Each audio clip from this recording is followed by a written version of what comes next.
Acción.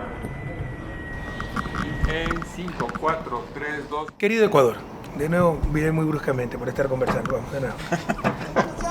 Con nuestro compañero, presidente de todos los ecuatorianos, Andrés Arauz, con el aplauso de ustedes. Querido Ecuador, ustedes saben cuánto trabajamos para mejorar la vida de las y los ciudadanos. Ecuador tiene una nueva oportunidad, una nueva esperanza con Andrés Arauz. Un economista joven, capaz, trabajador, lleno de ideas para que la patria recupere el futuro. En estas elecciones, todos por la uno. Yo lo que sentí fue un enorme desafío, ¿no? Muchas cosas se cruzaron por mi mente, lo que significaba asumir ese reto. Siempre estuvo en el radar Andrés. Cuando se propuso, generó un gran consenso, un inmenso consenso. Yo te diría, prácticamente nadie se opuso. Joven, preparado, con experiencia, pese a su juventud. Porque una cosa es ser preparado. Tú puedes en teoría ser el mejor ingeniero, pero si nunca has construido un puente, no necesariamente lo vas a poder construir. Andrés tiene una preparación de nivel mundial, pero con una gran experiencia a sus 35 años, porque ha sido, no cualquier cosa, ha sido directivo del Banco Central, ha sido ministro de Ciencia y Tecnología y muchas cosas más. Hablar de que se va a estar en la sombra de alguien, cada quien forja su propio camino. Ese es el reto que tenemos, ¿no? Pero así como a algunos no les gusta la frase correísmo, es una identidad política del Ecuador, es innegable. Ahora nosotros somos correístas y nuestra aspiración es superar la gestión de Rafael Correa. La esperanza vuelve. Vamos a recuperar el futuro.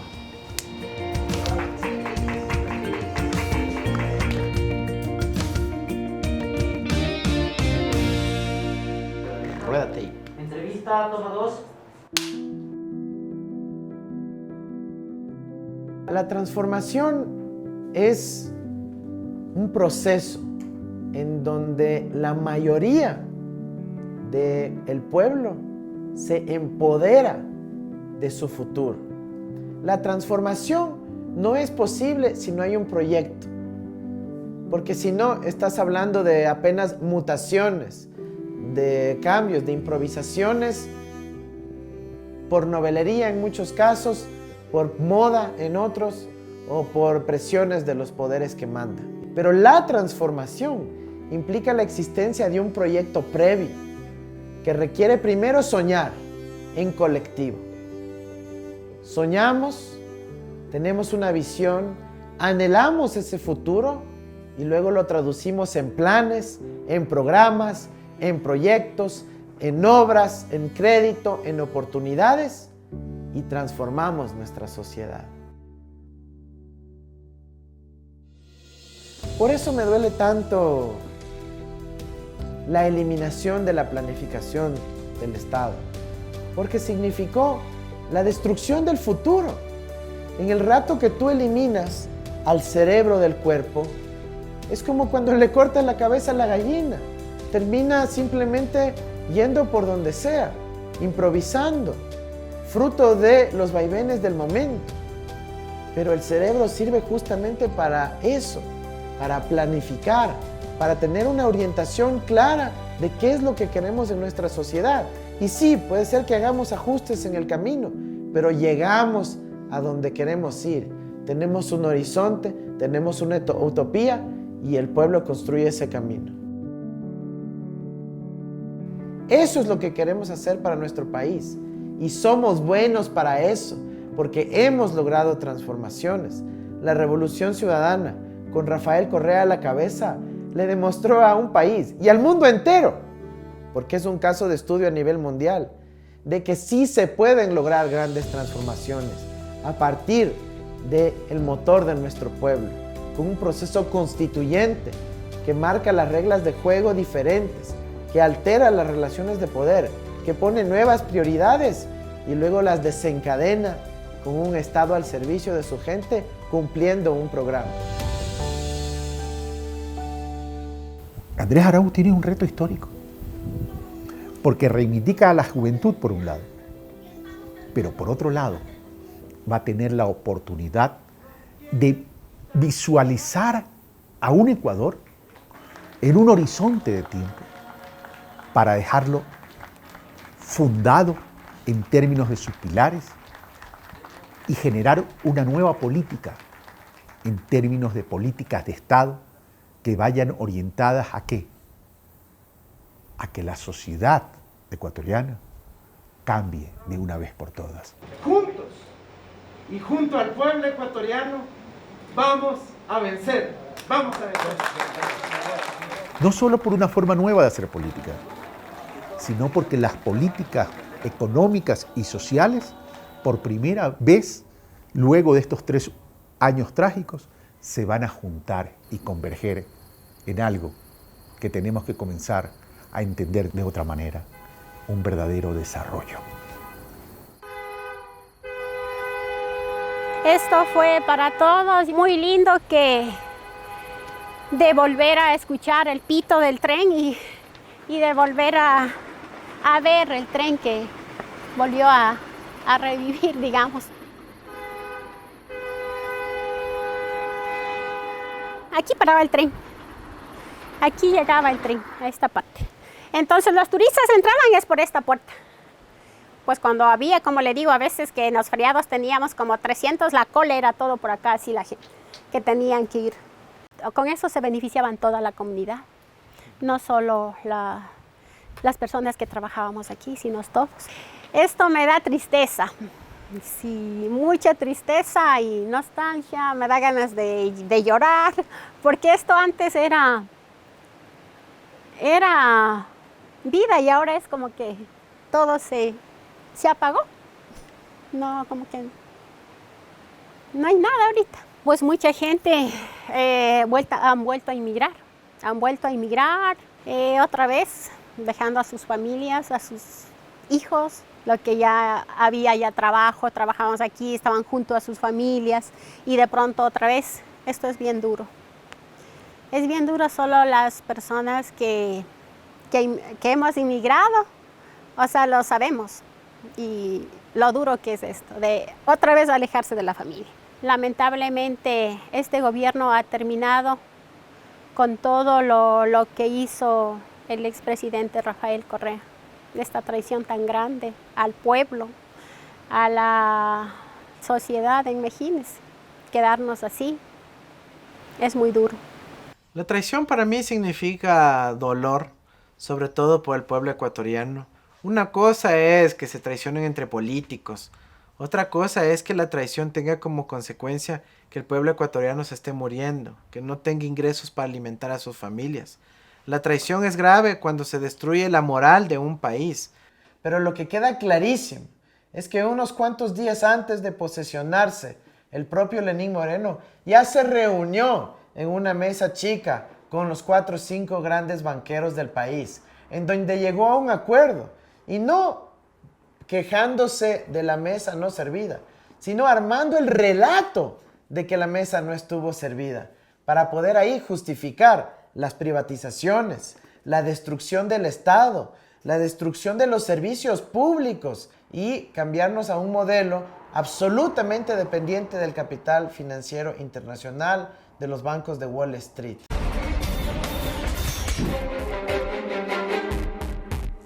Y la ciudad de Guayaquil, en Ecuador, se ha convertido en el epicentro de la pandemia en América Latina. Allí los hospitales están completamente colapsados y la ciudad vive una verdadera emergencia.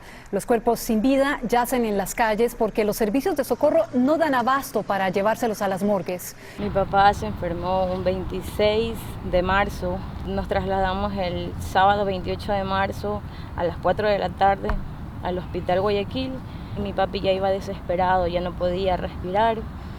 Pedíamos auxilio afuera del hospital Guayaquil, no nos quisieron abrir enseguida la puerta, clamábamos, pero ellos no nos ayudaban. Cuando abrieron ya la puerta, asimismo pedíamos camillas, pedíamos enfermeros, doctores que le den los primeros auxilios a mi papá, pero fue muy tarde, ellos demoraron mucho y al momento que ya salieron, ya mi papito estaba sin vida. Vimos claramente cómo realmente nos jugamos la vida, cuando en la democracia podemos elegir nuestro destino. Tuvimos un gobierno que, alejado de su pueblo, permitió la desatención generalizada y la muerte de 35,000 o más quizás ecuatorianos a causa de la pandemia. Mi papá estuvo 3 días afuera de la casa. Si mi papi se demoraba medio día más, mi papi explotaba. Ya estaba bien inflado su cuerpecito, porque aparte de eso no tenía formol, nadie tenía formol. Hicieron el levantamiento de cadáver, pero a mí nunca me dejaron ningún papel. Lo único que le dijeron a mi hermano es que tenía que esperar que salgan las páginas de coronavirus, que ellos iban a dejar el cuerpo de mi papá en unos contenedores que estaban en el hospital del Guasmo. Después, más o menos por el mes de junio, me dijeron que yo lo podía venir a visitar. Y aquí estoy. No sé si mi papá realmente esté acá, pero eso ya se lo dejo en manos de Dios. No sé si sus huesitos son los que están aquí. Todas estas personas son muertas por COVID. Son las personas que iban apareciendo a medida que le iban haciendo las pruebas de las huellas dactilar, de las pruebas del ADN. Hay mucha gente que aún tiene desaparecido a sus familiares, y estas son las que han ido apareciendo de a poco. Vimos como un gobierno nefasto, en medio de la crisis de la pandemia, que se excusaba diciendo: no hay dinero, no hay ahorros, no hay liquidez, no hay recursos, se lo llevaron todo. Nosotros descubrimos que habían prepagado, es decir, pagado anticipadamente $2.000 millones a un par de bancos extranjeros, deuda que había que cubrir en el 2022 y en el 2023. La pagaron de forma anticipada y no atendieron a su pueblo. Prefirieron quedar bien con unos pocos banqueros en vez de defender al pueblo y evitar su muerte. Es verdad que una pandemia de esa naturaleza desborda a cualquier estado. Ese no es el problema. El problema es la capacidad de reacción y las prioridades que tú tienes. Pero si tú le quitas plata en plena pandemia a la salud pública para prepagar los bonos del 2022 y el 2023, ¿qué estás haciendo? Estás permitiendo que la crisis se traduzca en muerte.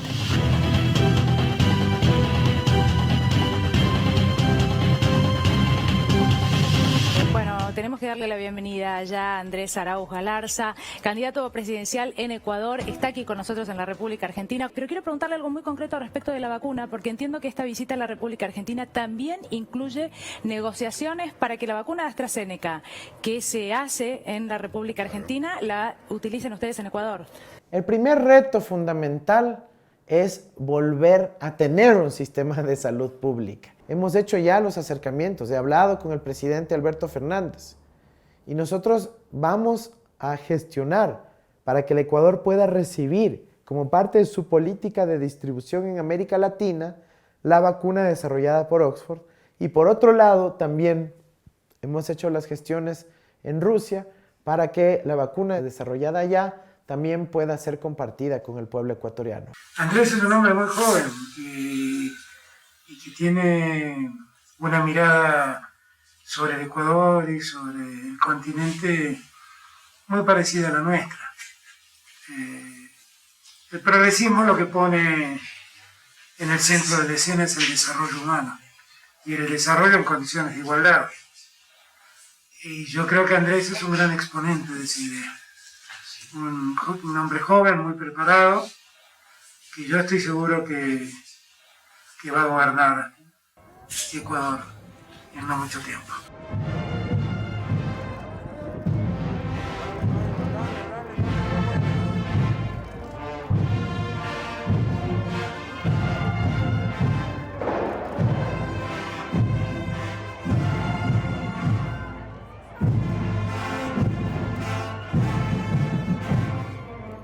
Hay mucha inconformidad del pueblo chileno, del pueblo ecuatoriano, inclusive del pueblo peruano en las últimas horas, últimas semanas hemos visto.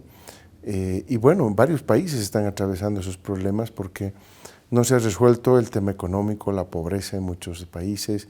Buenas tardes. Hola, presidente. ¿Cómo anda?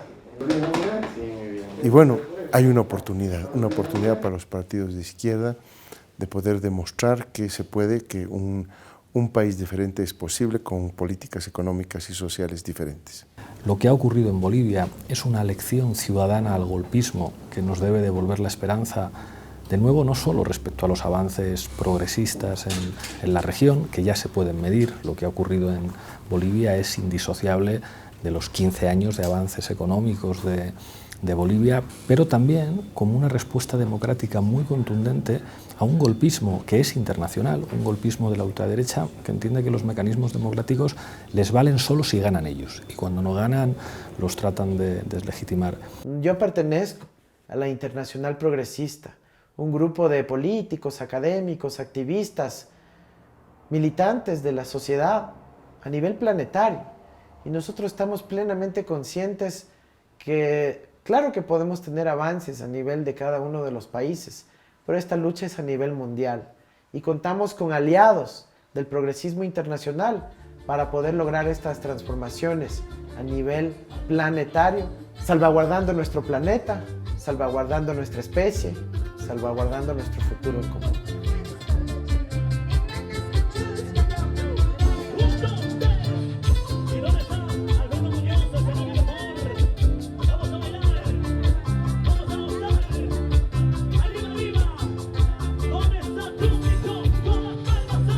El día que me iba de este aeropuerto, levanté un pedazo de tierra y me lo guardé en una bandera. Y me acompañó a esa tierra México, Argentina, y otra vez me ha vuelto a traer acá.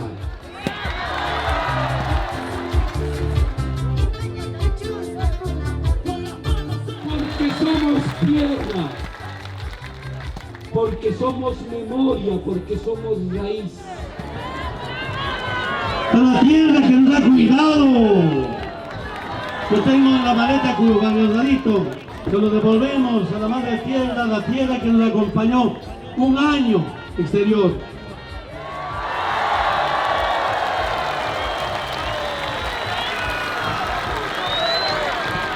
Y también aprovechamos esta oportunidad para escuchar al hermano Andrés Arauz, candidato a la presidencia, y vamos a futuro presidente. Hermano Andrés.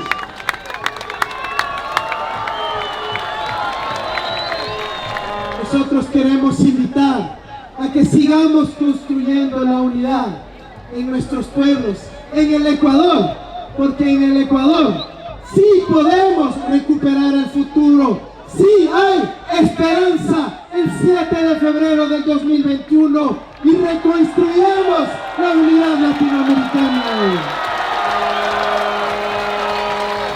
Vamos a recuperar la UNASUR, vamos a recuperar la integración, pero no solo entre los gobiernos, no solo entre los estados. Querido Evo, necesitamos también la integración entre nuestros pueblos, entre el movimiento social de toda nuestra América. ¡Allá Bolivia! ¡Allá Ecuador! ¡Allá nuestra América unida!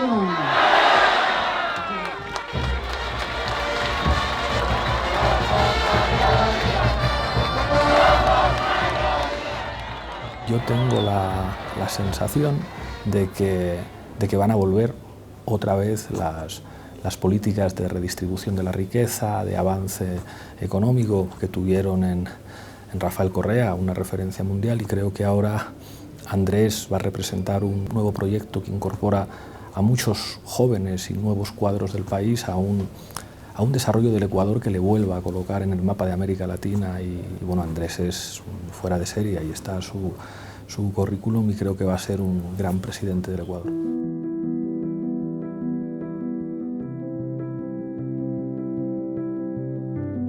Yo ahorita estoy estudiando contabilidad, estoy haciendo deber de química. Es como una explicación de cómo toca resolver los ejercicios y mandan igual videos. Nosotros tenemos internet a medio de teléfono, es lo que yo tenía plan. Y igual compartimos con mis hijos para que lleguen los deberes y pueda enviar, pero a veces no llega bien la señal, no tenemos internet fijo aquí porque lo que es campo. De lunes a viernes nos mandan, cada licenciado manda al correo deberes y nos toca tomar foto y enviar al correo de los licenciados. Se nos complica mucho ya que a veces nos mandan clases nuevas que no hemos visto y es un poco complicado. No pierden clases, estamos todos los días pendientes, nosotros igual revisando los deberes, como tenemos teléfono nosotros estamos revisando qué envió o ya le enviaron, le estamos dando a ellos mismos para que le puedan trabajar lo que ha enviado los profesores. No nos mandan las notas, o sea, solo le mandamos, pero no nos dicen cuánto sacamos. Dicen que está medio complicado y dicen que vamos a terminar tal vez el año así. La situación de la pandemia nos ha puesto en un lugar difícil, en el Ecuador y en todo el mundo. Estamos viendo que, según las estadísticas, 6 de cada 10 niños ecuatorianos no han podido continuar sus estudios por falta del internet. Cada ecuatoriano, por el hecho de tener una cédula de ciudadano ecuatoriano, puedan acceder a 1 gigabyte de internet al mes de forma gratuita para que puedan acceder al conocimiento. Necesitamos concebir al internet como un derecho humano, porque es el que permite a su vez la consagración de otros derechos humanos, como la educación, como el acceso a la información, como el acceso al conocimiento que cada vez más está depositado en el internet. Veo un gobierno muy dinámico, con mucha creatividad y con mucha innovación. Pero claramente pues la tecnología bien utilizada es fundamental para el desarrollo y para el buen vivir. Con las políticas adecuadas y con algo de suerte, en 2 años superaremos la crisis. ¿Qué significa superar la crisis? Recuperar los niveles de ingreso per cápita de antes de este nefasto 2020. Entonces eso va a copar prácticamente toda la agenda del nuevo gobierno. Un país que retome las políticas tan exitosas del 2007 al 2017, por ejemplo, las políticas educativas, las políticas universitarias, las políticas en ciencias y tecnología, mucha tecnología, y las políticas de becas.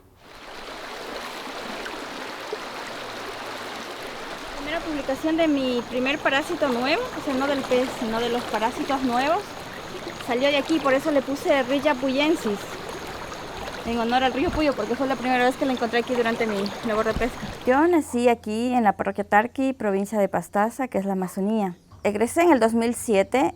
En ese momento se presentó las convocatorias de las becas del gobierno anterior. Ganamos 1000. Me fui a Argentina en el 2012 a la Universidad Nacional de La Plata y obtuve mi doctorado en ciencias veterinarias. Pues la verdad yo creo que si ustedes me hubieran preguntado en el colegio si en el Ecuador se puede hacer ciencia e investigación, mi respuesta hubiera sido que no. Nunca hubiera pensado que en el Ecuador se podía hacer este tipo de cosas, hasta que llegué a Yachay. Yachay me abrió las puertas hacia lo que es la investigación científica, lo que es la ciencia, cómo hacer investigación. ¿Por qué la derecha que gobernó tantas décadas nuestro país no construyó un colegio? Porque nos querían ignorantes. Porque eso facilita la dominación, porque eso facilita la explotación. Por eso nosotros hemos construido no solo unidades educativas en todas las provincias del país, colegios, réplica, para que los ciudadanos se empoderen de su educación, universidades emblemáticas para apostarle al futuro de la patria, para formar a los maestros en la Universidad Nacional de la Educación. Nosotros le apostamos siempre al futuro. Y cuando decimos que no trabajamos para las próximas elecciones, sino para las próximas generaciones, nos referimos a eso, a la educación, a nuestra niñez, a nuestra adolescencia, a nuestra juventud. Y eso absolutamente le molesta a la derecha y a los poderes fácticos, que quieren vernos fácilmente dominados. Iquén es una universidad hermosa y muy privilegiada por estar en medio de la Amazonía. Se hablaba del laboratorio vivo, ¿no? Yo desde que estuve haciendo el doctorado, cuando crearon la universidad, yo dije, esta es la universidad para mí. Estaban buscando docente para parasitología y bueno, entro en octubre del 2017. Yo fui despedida en junio de este año por el pretexto de falta de presupuesto. Actualmente Iquén está politizada. Hablaban de Yachay como un elefante blanco, es una inversión pública, es un mal gasto. Hubo cambios de rector, empezó primero el recorte presupuestario, luego ya hubo despidos de maestros, hubo problemas con los nombramientos de los maestros y así es como han tratado de destruir a Yachay. Preferimos el neoliberalismo académico, científico, y no creemos en nuestras potencialidades. Estamos capacitados, existimos más de 20.000 becarios capacitados y no nos están dando las oportunidades. Algo que siempre les he dicho es, no nos juzguen tal vez porque fuimos creados en cierto gobierno o porque fuimos apoyados por tal presidente. Júzguennos por nosotros, por lo que hacemos, por cómo somos como estudiantes, por la calidad de investigación que producimos. Por eso deberían juzgar a Yachay.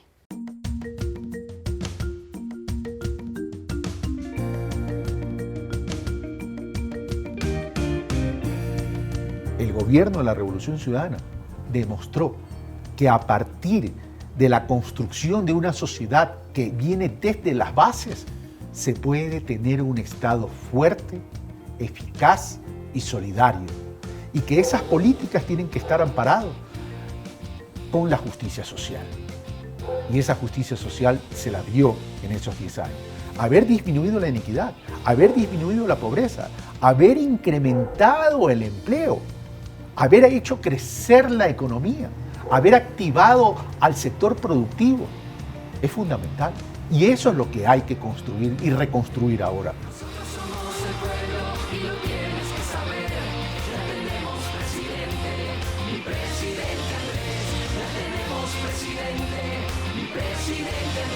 Que queremos construir un plan de gobierno de forma participativa. Por eso la idea del Wikiplan en su eje de futuro económico productivo es poder enlazar los distintos aportes de la sociedad que se han visto urgidos de poder expresar en un documento que se convertirá en el futuro del Ecuador, sus angustias, sus desesperanzas, sus necesidades y también sus objetivos. Hay todo un despliegue de propuestas alrededor de la macroeconomía, del emprendimiento, de la política de fomento productivo del ámbito agrícola, industrial, en el sector rural de nuestra patria. Hay sectores que con la salida de las divisas que hacen para sus paraísos fiscales son los que verdaderamente amenazan a la dolarización. Nosotros queremos una dolarización que contribuya al desarrollo del Ecuador. Y eso significa crédito, significa oportunidades de trabajo, significa que el circulante pueda ir rápidamente moviéndose por nuestra economía para que pueda ir generando actividad económica y trabajo y empleo en el camino.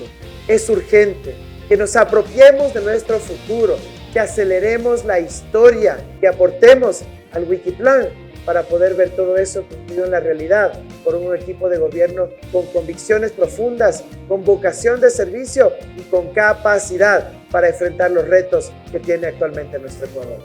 Eso es el Wikiplan, utilizar las tecnologías para que el pueblo se empodere de su futuro y de su gobierno. Nosotros vamos a trabajar en políticas públicas a nivel sanitario, a nivel productivo, a nivel económico y educativo, con ciencia y tecnología para reconstruir nuestra sociedad y reconstituir ese tejido social y productivo a partir de los nuevos valores que nos enseñó esta crisis. Nosotros somos el pueblo y lo tienes que saber.